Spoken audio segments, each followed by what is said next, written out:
Welcome to the AW Confidential podcast. I'd like to dedicate this episode to the dreamers listening today. The road to our dreams is never easy. We get discouraged by rejection, delays, people, and all the challenges presented along the way. But our guest says that with tenacity, dedication, and hard work, anything is possible. About 5 years ago, Eilyn Jimenez dreamed about where she is today and the experiences that she is living. The Netflix series Designing Miami is a hit, and her career as founder and creative director of Sire Design is on fire. Coincidentally, she also happens to be married to her co star, Ray Jimenez, the founder and creative director of Raymond Nicolas Design House. How's that for competition? Hello, Eilyn. How are you? Hi, I'm doing amazing. How are you? I'm good. I am so excited, as you know, and just so grateful to have you here today. You're a busy lady, so giving us No, time. absolutely. I'm grateful. I'm grateful to be here. And I'm grateful for such a fantastic introduction. My goodness. Thank you so Oh, much. you're amazing. And today I want to talk about dreams. Now, you have said that you dreamed about where you are today. And I think it's really important to point that out. Can you sort of just share with us the when, the how Mhm. you came to this moment? Because I think that's important to talk Mhm. about a little bit. I mean, I think always as individuals, we always have dreams, we always have goals, we always have aspirations. There's some that are tangible that you're like, oh, for sure, I got this. Like, I could do this with a blink of an eye. And then there's some that you're like, wow, that's a dream come true.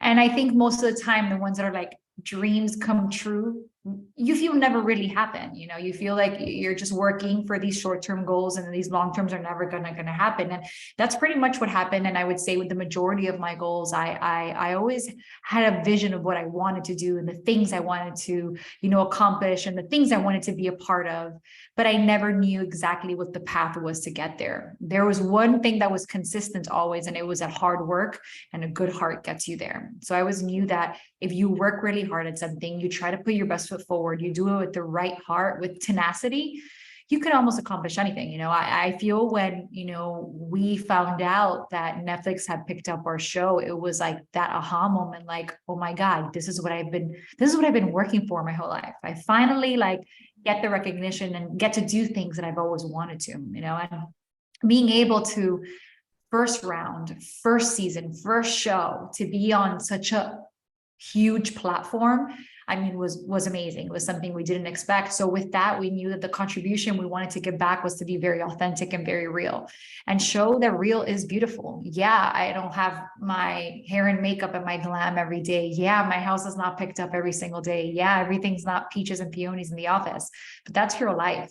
And on the other side of the coin, you have beautiful experiences, you have the possibility of creating, spaces for clients, of collaborating with so many Latinas and Latinos and so many people. And I feel that all of that coming together is what we wanted to display. And when the show finally aired and I was able to look back and see that we had created that, it was a very serendipitous moment for me.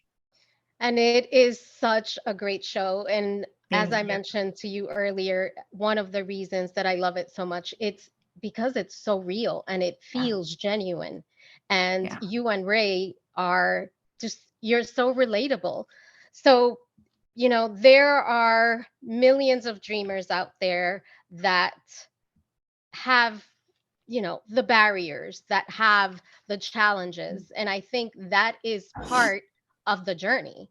Now, Absolutely. it takes passion, commitment to bring our dreams to Mhm. fruition. As the daughter of immigrants Mhm. myself, our, it's like the dreams have become part of the fabric of Mhm. our culture.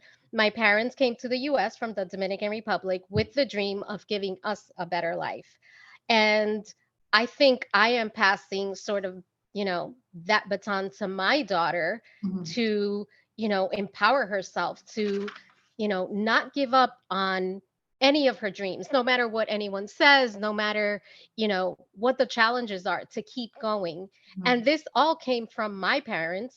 They passed it on Yeah. to me, I passed it on to her. So I'm wondering, how have your parents influenced your life? And what has been the most valuable advice you've received from them as you pursue the life of your Ooh, dream? that's a great question. I think there is such thing, and I'm making this up because this is a terminology I'm saying. I think there is such thing as immigrant syndrome. And I think when you come to this country as an immigrant, there's dreams that you can accomplish. And like I said at the beginning, then there's dreams that are just not touchable. That's not for you. That's not for a Latina. That's not for an immigrant. Pick a normal life, do the thing, get married, have kids, do what you're Nine going to to do, five. and do it all over again. But dreams are not really spoken about. And I think that's what I call it, immigrant syndrome of like, wow, we've already reached the motherland. We've already reached here. This is as far as we can get. And I think as people who are generation from immigrants, children of immigrants, now we see things different. We see things like, okay, thank you for your sacrifice. Thank you. But hey, we're going to take it up a notch. We're going to do it a little bit further. We're going to do things a little bit different here. Vamos a agregarle un poquitico de sazón a esto. You know what I mean? Like that's kind of like, I think the ideology that we have. And that, believe it or not, was something that I think they taught me because I see my father as an immigrant. I see what he's doing now. And I see, who he is as a person. And I see that as an adult now, he also limits himself out of that fear, that kind of that ideology of wanting to do more, but feeling like, okay, this is enough.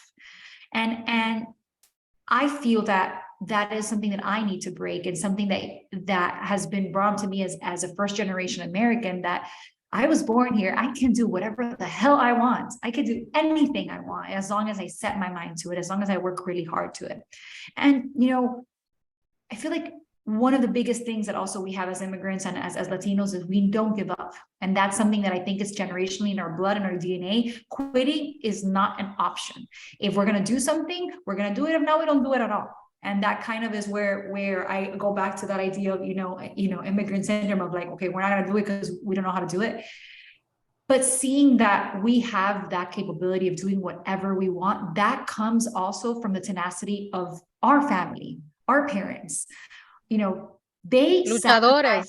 Yeah, man, they The sacrifice everything to fighters. come to this country. They sacrifice. I mean, in my case, most Cubans die trying to get here, and just like any other culture. And today, in the world we live in today, most people die trying to come to this country because of the possibilities, knowing that this is a country where you could do anything and everything. That is a dream for so many people. And for us to take that baton and now show the new generations that, yeah, you can do that, but you can do more. And I feel like one of the biggest things that like pushed me, I remember having this conversation a few years ago with my father, and I don't know what we were arguing about something because we're Latinos and all we do is argue. You know how it is. Like if you're going to talk about basketball, you're going to argue. You're going to think It's somebody's that dying. passion. It's that passion. We were arguing about something, and he's like, why don't you just be a normal, regular interior designer? I remember it was a term like a normal, regular interior designer. And I told him, I was like, because for that, I'm not going to do it. He's like, you can choose. He goes, I want you to think about it. You can be a regular interior designer and be at peace and be tranquila, or you can choose a different route. And I know he was telling me in the sense like, just settle down, be calm, do your thing. He was doing it in a way of loving and endearing.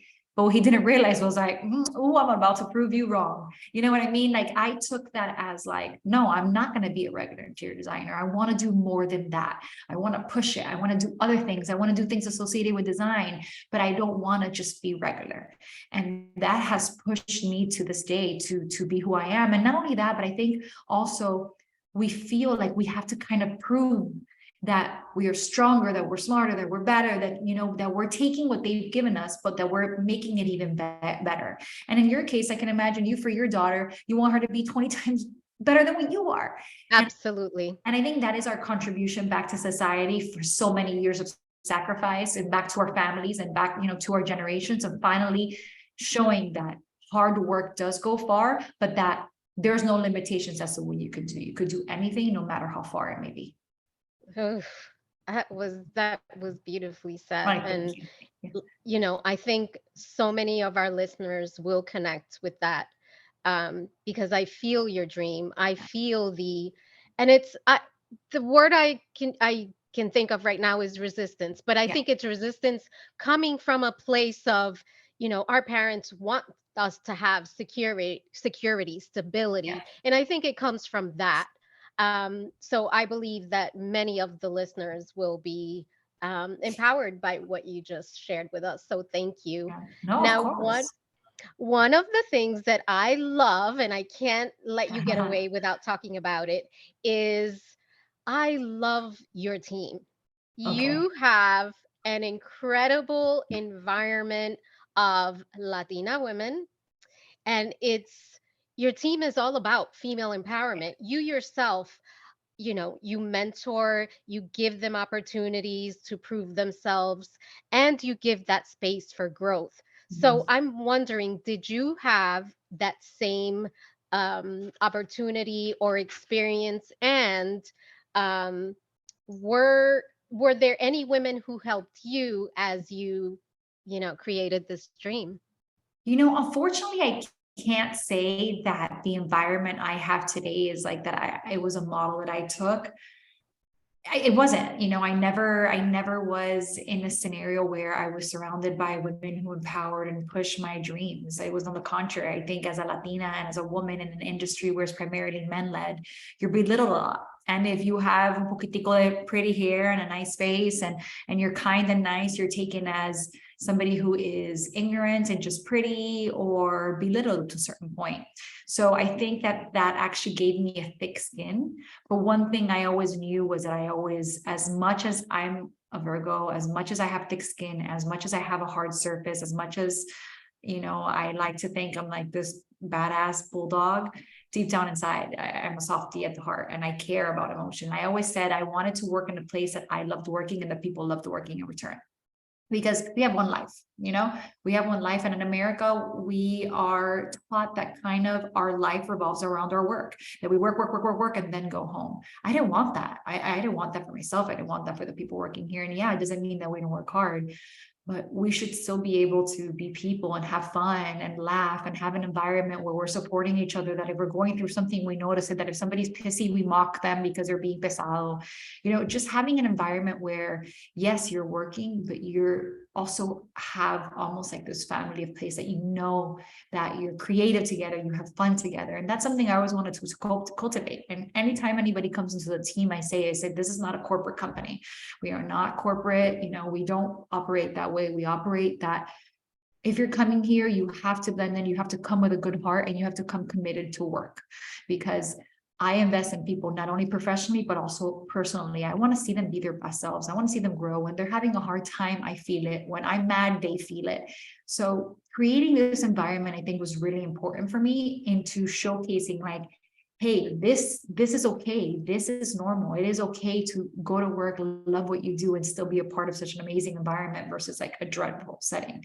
And I love coming here. And even when I go on vacation and, I'm talking to them away and I'm not there, and a lot of time passes, I miss them because I miss their quirks, I miss their sound effects, as much as I complain all day about them being hyenas and them being super loud and them laughing at things. I love it because I know ultimately they're happy what they're doing. They deliver amazing projects. We do amazing things. Most people are like, oh, do you guys ever work? You guys are having fun. Yes, we're hardworking Oh, badasses. for But sure. we do it with a different mentality, with a different take. And that's what I wanted to showcase, and hopefully can inspire so many other people to, kind of redirect with the way they see work and the way they see their profession. So you have this, you have a great team, you have successful business, you have all these amazing things going for you. And um, now you have this Netflix series. So was that part of your dream? How did the show come about? And can we get a season two? Possibly, you gotta wait and see. There's a lot in the works. There's a lot of conversations going on. We're making moves. We're just trying to make sure we're making the right moves. But, you know, with designing Miami, to be honest, it kind of fell in a lap. I had done previous things of TV before, and don't get me wrong, I enjoyed it. Like, you know, I feel people tell me, Eilyn, it's like you were meant for this, because cameras don't bother me. And ultimately, I think it's because I'm being myself. So you're either going to love me or hate me, but it's still me. You know, I understand that. So it's very easy. I'm not turning on and off an act. And, you know, doing certain TV and doing things here and there, I always dreamed of doing it, but I never thought it was like possible. I never thought I would have my own show on Netflix. I always thought maybe I'll be a part of a segment, because I used to do segments before for TV, or maybe I'll do something here and there, but never to that extreme. And having that experience in TV was what led me to get the opportunity in the first hand, because I stayed in contact with an executive producer who called me eventually. And he's like, hey, what have you been up to? And I told him, hey, I'm married, you know, this is what I'm working on. He's like, wow, fantastic. So you guys work together? I'm like, no, we're competitors. And I mean, it's a unique experience. It's very rare that you have two designers, two people who are married that do the exact same thing, but have competing businesses. And they found that super interesting. Again, it's based on real life. Nothing is made up. And that pretty much led to them filming out a pilot, and us getting not one, not two, but 3 offers, and ultimately ended up going with Netflix. I mean, I'll never forget the day that we got the call. I literally was screaming outside that people thought something was happening to me, because I was like, because it's like and I've said this before in other podcasts or other interviews. It's, you know, when you grow up as children of immigrants, even though even though we're American, I'm a first generation American, you think that things like this don't happen to you, that this kind of world and this life is only for certain type of people. And don't get me wrong, you know, you're still going to get a certain pushback, because we are Latinas, we are a Latino driven show, and we know that's not everybody's cup of tea, but we still didn't think it was even possible in the first hand. So when it happened, we're like, what? Like this is our show. It's a show about our life and who we are. And like, it's almost like, wow. I'll never forget there. I was talking to one of my best friends. I was like, this is what I've worked so hard for. This is all the difficulty. And listen, it has not come easy. It's come with a lot of difficulty. But when it happened, it was completely surreal. It's still surreal. I still forget. People stop me and I'm like, oh, hi. I forget, because it's just me being myself. And that's I mean, I love the show for so many reasons, but the fact that we can have a show like this and you're being yourself, you're not, you know, I hear you sometimes speak in Spanish and throw that little, you know, that little Dominican and Cuban in there. And I'm like, yes, I love seeing myself on screen, because that's how we see it. Mm-hmm. So congratulations. Thank you. I am rooting for another season. I know a lot of us are. There's a lot in the works. Yeah. So I believe one of the things that's important to do, you know, when we're creating these dreams and sort of building this incredible life, is to check in with ourselves regularly. And dreams and goals can change. We have new ones to replace the ones that we have materialized. So, you know, there's pressure that comes with that. I think mental health and just our well-being is huge when you have all these things going on. So I want to ask about Eilyn. A, what is next for Eilyn?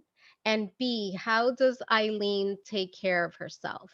That's a great question, you know, and I think you're really right in that aspect. I think not applying that pressure. And if there's one tip I can give you, it's my dreams and my goals, I write them down and I don't revisit them till the following year. So every year on New Year's, I have a notepad where I write down my goals of what I want for that year. And that stays shut until the end of the year, where I open that book up and I was like, I go, oh my God, look, I did this and I did this. And then it's also like, you take a moment step back to be like, wow, I accomplished all these things that you kind of forgot that you wanted, or even things that you, oh my God, I forgot I wanted this, and I roll them over. But I think not looking at them and then setting them out, you're still manifesting them, but you're not putting that pressure of like, oh my God, I didn't fulfill. Because I think that's the biggest thing nowadays. And in taking care of yourself is understanding that everybody's timing is right. There's no right or wrong. Some people get places faster, other people take longer. There's no right or wrong approach. As long as you are consistent with working towards your goals, whether you make mistakes, whether you get lazy, I can't tell you How many times there's days where I'm just like, I don't want to do anything today. I just don't. I'm not motivated. That is okay. We are human beings. We live in a society where we also have social media where everybody's moving. So we get this fear like, oh my God, we're not catching up. We have to learn to work at our own pace and do it in a way that feels right for us and taking care of ourselves first. If a dream is causing us anxiety and worry, it has the wrong approach. If we're not enjoying the process, even though sometimes also the process hurts because it doesn't go the way it's supposed to, but if we don't enjoy the process and grow from it, then we need to redirect our vision. We need to redirect the way we approach it, and always realize that dreams are never going to end. We're always going to have them. As long as you're working towards them, everything else will fall into place. And how does Eilyn take care of herself? Does she go to the spa? I know she likes to shop. Okay. I get my hair done once a week. I get my nails done every 2 weeks. I get a massage at least once a month. I get a facial once a month. I do champagne Wednesdays with my girlfriends, and we have truffle fries and we have champagne. Listen, life is meant to enjoy. So taking moments to do all of those things, I think, are what keep me sane. If I don't have my hair done and my nails done, I don't feel confident, which in exchange, if you don't feel confident, you're not going to deliver. All of those things, love yourself, love the people around you, give yourself goals, be your best friend, be your own, talk to yourself, and just stay cool, calm, and collected like the duck. You got to be like a duck. Love it. You're awesome. So, one of the things that I love to do at the end of our interviews is offer a mantra, a quote. Some people have given me scriptures, a piece of advice. So, my question for you is, what can you offer our listeners that are still trying to make their dreams come true and are feeling discouraged and like they just want to give up? Because we all have those days. It's life. We have to see life, that life sometimes is like a boomerang, and not everything's going to be amazing. If it's amazing and it's quick and it's all peaches, there's no growth. You don't learn anything. The hard part and the discouragement is what builds you to get you. And think of it, I always forget what it's called, that thing that you pull. Oh, the slingshot? Yes, slingshot. Yeah. Think about a slingshot. To go far, you have to go really back. So think of that life is like that. Think that life sometimes is going to pull and you're like, why am I not going forward? Why am I not going forward? Sometimes that slingshot is exactly what you need to shift you. So whenever you go through something difficult, process it, say, why is this happening to me? And know that down the line, it's going to all make sense. All of that is intended to gear you to where you need to be. If things don't work out, it happens for a reason. No, it's the truth. If things don't work out, it happens for a reason. If they're difficult for a reason. Everything always works out. And all I can say besides see life as a boomerang is do things with a good heart, be genuine, be authentic, and see what the world gives you back when you do things like that. Eilyn, you're amazing. No, at all. I am so proud of you and Ray and what you guys are creating. So congratulations, and I look forward to seeing you again. Thank you. Absolutely. It's been an honor to be a part of this. I hope I can shine a little bit of love and enthusiasm for people, because I've been there. Trust me. I know what it's like to be hit rock bottom, but I also know what it is to be at the top. And I can say that both of them are really, really important. So thank you for having me here. Well, thank you. And please share with our listeners how they can find you. Absolutely. So on Instagram at Eilyn Jimenez _, and on our company page at Sire Design. And your Instagram, Eilyn? Wait, that was my personal Instagram is at Eilyn Jimenez _, and then the company Instagram is at Sire Design. Perfect. Yeah. Well, we will wait for a season 2. That's all I have to say. Thank you again. I'm keeping my mouth shut, but I'm giving a thumbs up. I'm like pushing. I'm a journalist. That's what I do. There's a lot coming. There's a lot coming. There's a lot coming underway. I promise. I won't let you guys down. Thank you. Thank you so much for being here. And again, congratulations. And thank you, listeners, for being a part of another episode of the AW Confidential Podcast. Talk to you soon. Bye.